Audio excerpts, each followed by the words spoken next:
My brothers, listen carefully to what I'm going to say, because perhaps this is one of the most important messages you will hear in your life. The apocalypse is no longer something distant. It has already begun to unfold before our eyes. Wars, rumors of war, economic crises, natural disasters, signs in the sky, all this was already prophesied. And believe me, we are much closer to the end than we imagine. Many are blind, living as if nothing is happening, but prophecy does not lie. When Jesus spoke about tribulation, deception, and the arrival of the Antichrist, he wasn't telling stories. He was revealing the truth. And those who do not prepare now run the risk of being surprised by the judgment that comes upon the whole earth. And I ask you, are you really prepared for what's to come? Because when God's prophetic clock ticks down, there will be no room for excuses. Those who ignore the signs today, tomorrow may no longer have a chance of redemption. So, my brothers, I need you to do two things right now. First, subscribe to the channel and turn on notifications, because every message here will help you open your eyes and strengthen yourself. Second, leave your opinion below in the comments. I want to hear from you. I want to know how you see all this, because this dialogue is essential.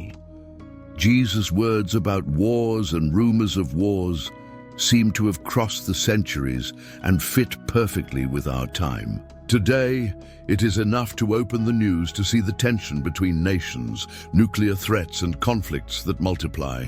What once seemed distant now knocks on the door, reminding us that prophecy is not just a theory, but a living portrait of reality.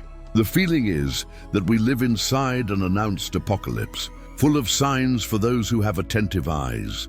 The attentive mentor sees that these events are not only political clashes, but also pieces on a spiritual board.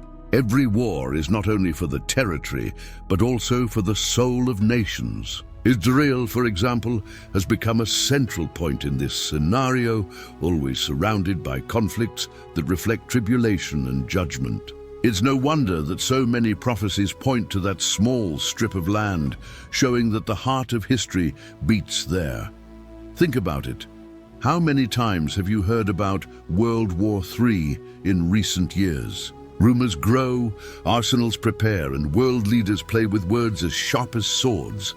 This is not a mere coincidence. It is a sign that we live in a time in which the deception of the Antichrist finds fertile ground, and global chaos makes room for solutions that seem miraculous, but hide traps. It is at this point that many lose the ability to discern, in a practical way, what can an ordinary person do in the face of this scenario of uncertainty? The answer lies not in living in fear, but in seeking wisdom and preparation.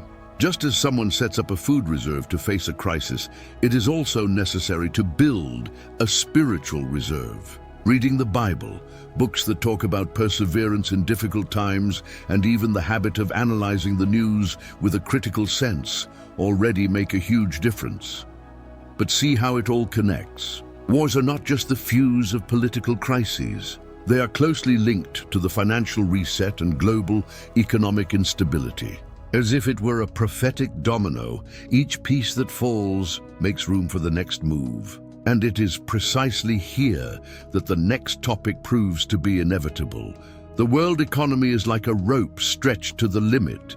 It only takes one more pull to break. Today, we see stock markets plummeting, currencies losing value, and entire families suffering from inflation. The curious thing is that all this has already been anticipated in the prophecies, especially in Revelation 13, when it speaks of a system where no one buys or sells without authorization. It sounds like fiction, but it is not. We are watching the scenario form before our eyes. The wise man observes that money is no longer just paper and has become control. Cards, chips, digital currencies, they all converge towards the same goal: to centralize power. Have you noticed how governments and large corporations talk more and more about official digital currencies? This is not just technology, it's a sign. And every sign needs to be interpreted as it announces a time of tribulation in which financial freedom will be only a distant memory. The mentor who advises knows living in this time requires practical vision. It's not enough to blindly trust the system. It is necessary to create alternatives. This means learning to invest in something solid, such as land, gold, even skills that do not lose value. Think about it. While many accumulate only assets that can be locked in a click, others are acquiring knowledge and resilience that no government can confiscate. This is a path of redemption for the dark days ahead. Practical examples. Simple. A family that grows its own garden does not depend entirely on the market. Someone who learns how to generate income online on different platforms has more security than someone who puts everything in a single job. This does not eliminate crises, but strengthens against the deception that promises total security in exchange for freedom. The Antichrist always takes advantage of vulnerability, offering a false solution to those who do not have a firm foundation. And when we talk about a collapsing global economy, inevitably, the next picture of prophecy appears. Natural disasters that not only affect the earth, but also deepen instability, as if judgment came in layers, preparing the world for an even greater shock. Anyone who looks around realizes the earth is groaning. Earthquakes multiply, floods devastate entire cities, and fires turn forests to ashes in the blink of an eye. These are not just random weather events, but clear signs that echo the words of Luke 21:11. Every natural tragedy is like a prophetic reminder that Revelation is not just the distant future, but the living present. The wise understand that nature is a voice that cries out against human iniquity. When we see increasingly intense storms, it is not just meteorological science in action, but a judgment that calls us to reflection. Tribulation means not only wars and collapsing economy, but also creation itself, reacting against spiritual and moral corruption. The world groans, and that groan points to something greater. Now think with me, how many of us haven't known someone who has lost everything in a natural disaster? Houses, dreams, even entire families. These stories are not just statistics, but signs that we live in decisive times. And it is not a matter of falling into fear, but of opening our eyes to discern the deception of thinking that everything will continue as it has always been. The Antichrist takes advantage of precisely this self-indulgence, offering false securities. In a practical way, what to do in the face of this? Prepare not only with insurance or emergency plans, but also with spiritual resilience. Just as it is wise to have lanterns, clean water, and food in storage, it is even wiser to have faith, biblical knowledge, and a supportive community. A heart trained in the hope of redemption does not crumble when the earth shakes. On the contrary, it finds firmness in the midst of chaos. And look how it all connects. When the earth speaks with such vigor, the sky also responds. Cosmic signs, eclipses, and blood moons emerge as the next chapters in this prophetic storyline. It's as if the stage is being set for something even more impressive. When their eyes are raised to the sky, many see only stars and planets. But the wise discern hidden signs among eclipses, blood moons, and phenomena that seem merely scientific. Joel 2:31 and Revelation 6:12 already warned us. The sun would be darkened, the moon would become red as blood. What seemed like prophetic poetry is now headlines on astronomy websites. Coincidence? Hard to believe that, at each solar eclipse, crowds gather to marvel at the cosmic spectacle. But few realize that these events also carry a warning tone. It is as if God himself wrote visible messages in the firmament. Those who are spiritually sensitive see that these signs connect with the tribulation, like announcements that anticipate the judgment about to come. The apocalypse is not only symbolic, it also unfolds in the heavens. Practical examples. Just remember the blood moon sequences in recent years, which coincided with defining moments for Israel and the global stage. While many looked only with curiosity, those who know the prophecies understood that there was something greater in motion. The wise man does not despise these signs. because he knows that they dialogue with human history and reveal the steps of the divine plan. In a practical way, what can a person do in the face of these cosmic signals? The first step is not to fall into the mistake of treating them as a mere spectacle. It is worth studying more deeply about eclipses, observing prophetic calendars, and, above all, keeping your heart prepared. It is not a question of superstition, but of spiritual perception. A good suggestion is to record these dates and compare them to world events. You'll be impressed by the connections, but notice, if the heavens announce and the earth groans, this is also reflected in the human heart. Spiritual coldness and increased wickedness are like internal mirrors of these external signs. Jesus was direct at Matthew 24:12. And because wickedness abounds, the love of many will grow cold. It is enough to look around to realize that this prophecy is no longer distant future, but a stark reality. Violence grows, corruption seems to have no end, and human empathy becomes a rare commodity. It is as if wickedness has gained breath, and spiritual coldness dominates hearts once full of faith. The wise understand that this coldness does not happen all at once, but like ice that advances slowly until it freezes completely. Small acts of selfishness, choices of convenience and indifference to the pain of others are clear signs of this cooling. Tribulation begins within people even before it manifests itself in wars or global crises. This is the perfect ground for the Antichrist's deception to flourish. Want practical examples? See how social networks, which could be instruments of unity, often become arenas of hatred, comparison, and pride. How many miss visiting a sick friend, but don't miss an opportunity to post about empathy? This incoherence reveals how the human heart can get lost in appearances. Judgment begins when we exchange truth for convenience, but it is possible to resist this cooling. The practice of constant prayer, daily reading of the Word, and simple acts of kindness rekindle the fire of faith. Imagine the impact of a family that decides to visit people in need weekly, or someone who sets aside part of their time to listen and console. These are gestures of redemption in the midst of darkness, small lights that break the spiritual ice. And yet the wickedness that grows does not come only from people. It is fueled by power structures, often masked by technology and global control. We live in an era in which technology advances faster than our ability to reflect on its effects. Artificial intelligence, mass surveillance, digital implants, and even government virtual currencies are at the center of debates that once seemed like science fiction. The attentive mentor knows that it is not just about progress, but about prophetic signs. Revelation 13 already announced a global system of control, and today this ground is being prepared before our eyes. The wise man discerns that there is no absolute neutrality in technology. What seems to be only innovation often carries the seed of a future of tribulation and judgment. Think about cell phones. They have become indispensable, but also true tracking tools. The deception is in believing that every advance is synonymous with freedom when, in fact, it can be the basis for the domination of an antichrist who wants to control even the most intimate details of human life. Want a practical example?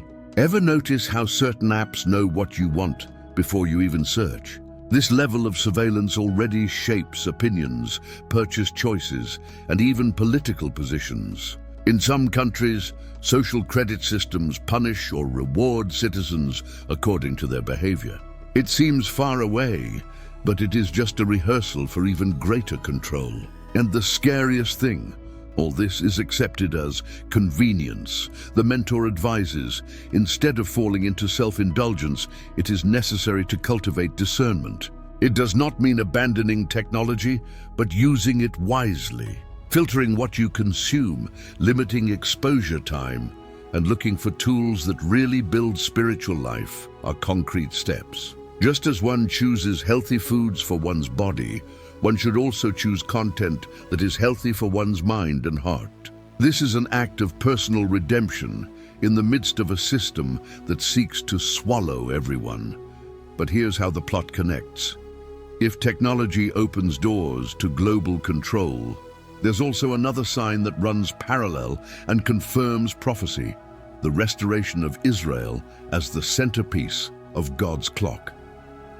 In 1948, when Israel was reborn as a nation, the world witnessed not just a political event, but the living fulfillment of an ancient prophecy.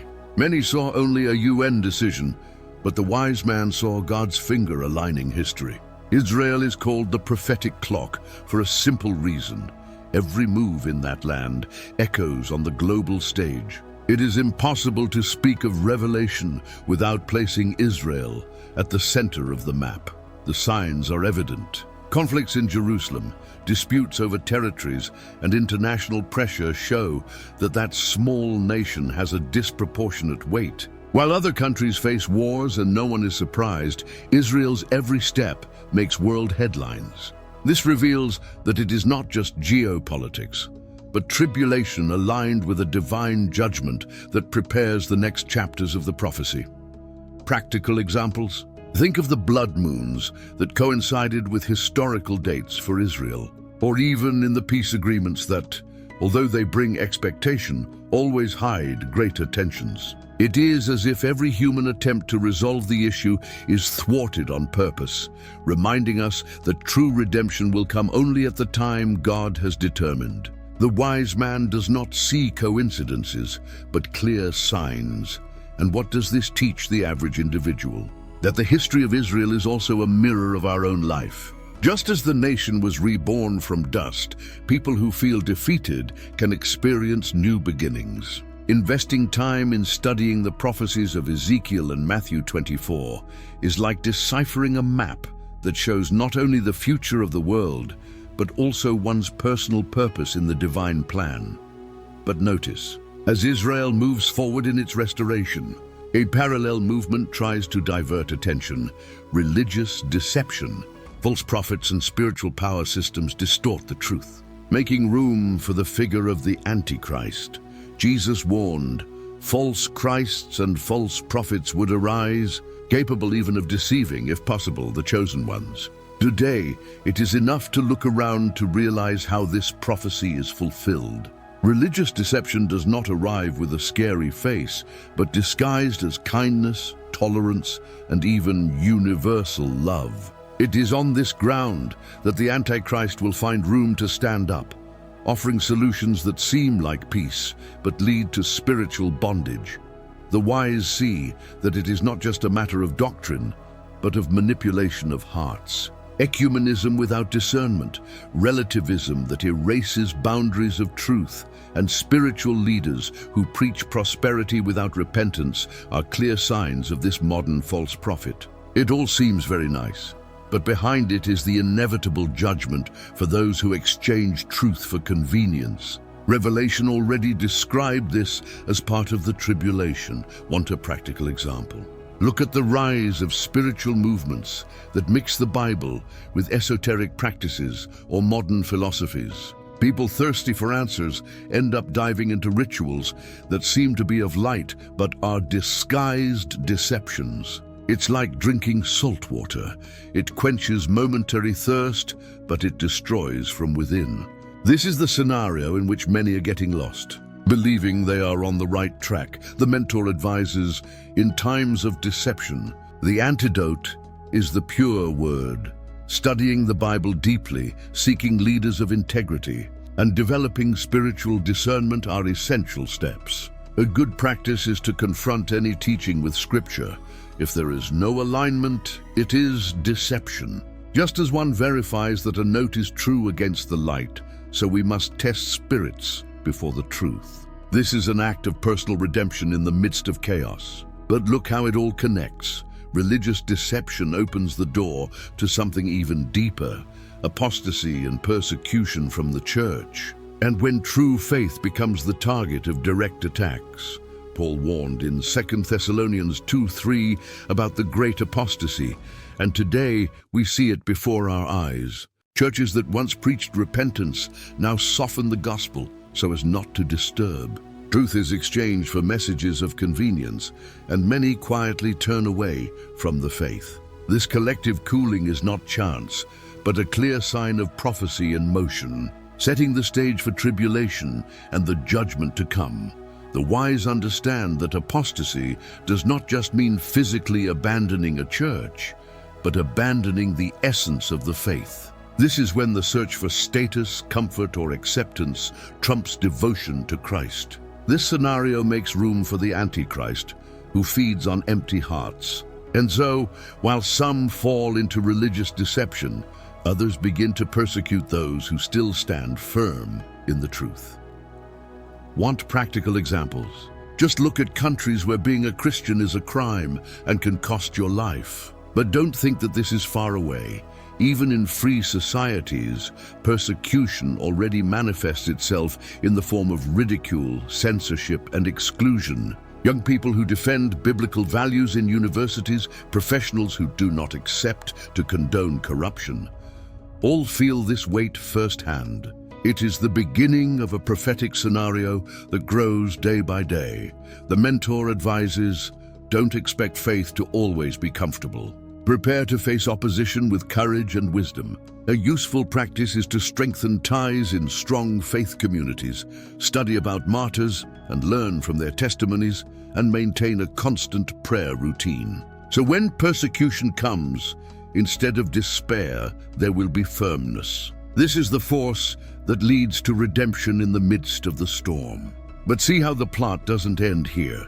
Despite all this scenario of deception, apostasy, and persecution, there is a promise that fills with hope, the return of Christ. In the midst of so many wars, frightening signs, and times of tribulation, there is a promise that shines like a beacon in a dark night. Surely I come quickly, Revelation 22:20.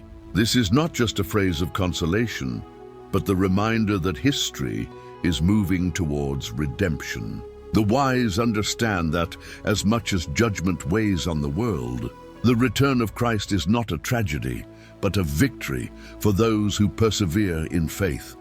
As the Antichrist tries to sow deception and dominate hearts, the hope of the faithful remains unshaken. The prophecy points not only to destruction, but also to a new beginning. Christ comes to restore what has been broken, to bring justice where injustice reigns today, and peace where we now see only war. This is the climax of the spiritual journey, where pain gives way to eternal glory. Do you want practical examples of how this hope can impact life now? A person who keeps in his heart the certainty of Christ's return does not allow himself to be dominated by fear of the future. She acts with courage, helps others, invests in healthy relationships, and lives with purpose. It's like someone who already knows the end of the book and therefore doesn't get lost in the darkest chapters. The mentor advises, cultivate this living expectation daily. Read the Gospels with an eye toward the promises. Pray for discernment and share that hope with those who are discouraged. A simple practice is to write down God's promises about redemption in a notebook and review them whenever your heart is shaken. This strengthens faith and rekindles the flame, and this is precisely where the narrative connects. If the apocalypse announces judgment, it also reveals that all suffering will be temporary. The end is not chaos, but final redemption, and that promise echoes as an invitation for everyone to be ready when heaven opens. After all this, the big question is, what are you going to do with this knowledge? Will you treat it as a passing curiosity, or will you see the signs and really prepare? Revelation was not written to frighten, but to awaken. It is a warning that judgment is real, but also a promise of redemption for those who stand firm. Look around. Wars, deception, technology, Israel, tribulation. None of this is by chance. Every piece of this puzzle is falling into place before our eyes. What about you? Will you continue to believe that it is just a coincidence? Or will you recognize that there is a greater purpose behind all this? The invitation is clear. Start living intentionally. Strengthen your faith. Take care of what really matters. Ask yourself, what would I do today if I was sure that Christ would return tomorrow? This simple question can transform your priorities, your routine, and even your relationships. And here's the challenge. Don't keep it to yourself. Share it with those you love, because each person needs to be aware of the signs. After all, what is the use of gaining the whole world and losing your soul? Think about it. If this content made sense to you, subscribe to the channel and turn on notifications. That way, you keep learning and getting stronger with each new video. Because the journey doesn't end here, it's just beginning.